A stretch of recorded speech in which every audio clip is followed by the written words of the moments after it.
Well, Chris, when you said it would be a perfect night for some football this evening, I could not have been happier. A little fist pump off camera, all sorts of action across the Hoosier State tonight. And we'll start up in Hamilton County with the Blue Zone, just not necessarily our Blue Zone. That one is on Sunday tonight. The Hamilton Southeastern Blue Zone. Early on, Fishers taking on a third down. Carson Dunn gets the first and more, getting all the way to the 1-yard line, and the Tigers score on the next play. Royals trying to respond. Ty Bratto using his legs. A 30-yard scramble into Fishers territory. Hamilton Southeastern in business on offense. The Tigers defense, though, stiffening up. Royals going for it on 4th down. You got to go for broke, but Bratto misfires as Fisher takes over on downs and cannot connect on the throw. Taking advantage now, Kobe Martin shaking a couple defenders, and he is making a house call. 62 yards to the house. Fisher's up 14-0, but Hamilton Southeastern rallies for the 28-27 overtime win. Also tonight, Zionsville hosting Franklin Central, a defensive battle in this one. We'll take you to the first quarter. Wrigley Bumgardner checking it down, but in a flash, Jan Harvey drops him for a tackle for loss, sniffing that out. Still 0-0, and Harvey is an Iron Man, taking the jet sweep on offense as well, scampering for a hard-earned first down, but neither team able to break through. So we're going to highlight the third facet of the game, the special teams. Devin Totoro trying to pin the Eagles deep, and he does just that. Favorable bounce down to the Zionsville 3. Then the Eagles turn the defense up. Luke Murphy with the big hit on Harvey. Can't get away with those screens. Zionsville follows that up with a Cameron Mullins interception as the Eagles squeak by Franklin Central 14-7.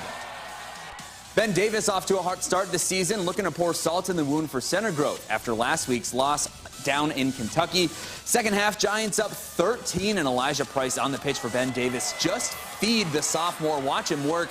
Good luck counting all of the broken tackles. A big gainer and a first down, but you never know what to expect under a full moon, right? Tyler Cherry going to air it out down the sideline, where Noah Coy makes a spectacular grab, stays in bounds, rumbles all the way down to the 3-yard line, just inches away, and Cherry sneaks across the line and cuts the Ben Davis lead to just 4 points. Giants trying to stay ahead now as Thomas Gostowski's flushed out of the pocket.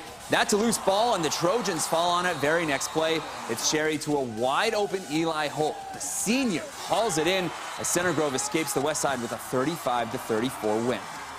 Carmel hosting Pike tonight. Greyhounds looking to right the ship after a slow start to their season, just 1-2 on the year, and it helps when the special teams gets involved. Avery Douglas on to punt after the Red Devils offense stalls. Winston Berglund fields it off the bounce, cuts to the near sideline, and with a couple Carmel blocks, he is off to the races, 92 yards to the house. And when the offense got on the field, they were taking care of business as well. Greyhounds facing a 4th down, and Jack Hasmerzak's looking long.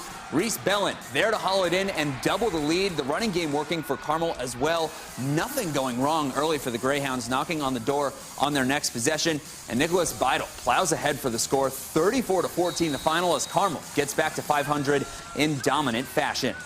Meanwhile, the Brebeuf Braves visiting Guerin Catholic. The Golden Eagles working the passing game in the red zone as Ryan Zimmerman drops back and connects with Navarro Cooper over the middle, breaking the plane through contact to tie the game at 7. Both defenses, though, doing their parts as well. Later on, Zimmerman brought down by James Clark, the big fella, generating pressure. His teammates doing so early and often, but the offense couldn't always capitalize. Maverick Geske looking deep to take the lead, and the freshman comes up with the INT. Nathan Snyder, the toe tap in the back of the end zone, and he's feeling it too. Brebeuf came up with a stop at the other end to keep it tied. Jack Myers was the one to break it, dragging a Golden Eagle into the end zone, and a pair of pick sixes helped Brebeuf hang on. 28-7 Braves the final. Warren Central hosting Lawrence Central in McPlay. We'll take you to the early goings in the first quarter. Lawrence Central looking to get going in the air, but Cameron Radford gets right to the quarterback, doesn't bite on the play action.